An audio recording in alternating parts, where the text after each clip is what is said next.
কাশ্মীরকে কেন্দ্র করে আরেকটি রক্তক্ষয়ী যুদ্ধ বিশ্বের মধ্যে আমরা দেখতে চাই না। এই যুদ্ধের মাধ্যমে আমাদের মুসলিম ভাই বোনেরাই সবচেয়ে বেশি ক্ষতিগ্রস্ত হবে।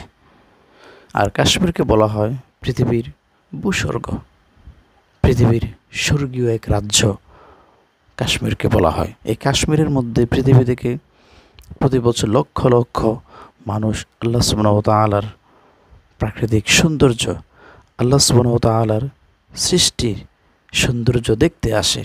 আল্লাহ সুবহানাহু ওয়া তাআলার সৃষ্টির সৌন্দর্য দেখতে আসে।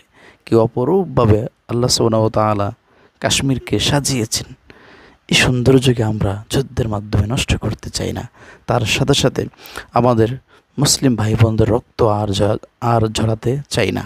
এভাবে আমরা ক্ষতবিক্ষত হয়ে পড়ছি, এভাবে আমরা ক্ষতবিক্ষত হয়েছি। গাজার নিরীহ মুসলিম ভাই বোনের লাশ দেখতে দেখতে, রক্ত দেখতে দেখতে, শুধু রক্তই নয়, তাদের ভূখণ্ড আজ পৃথিবীর মানচিত্র থেকে বিলীন করে দিচ্ছে। তাদের বসতবাড়ি, তাদের বসতি স্থাপনাগুলি মাটির সাথে ধ্বংস স্তূপে পরিণত করেছে।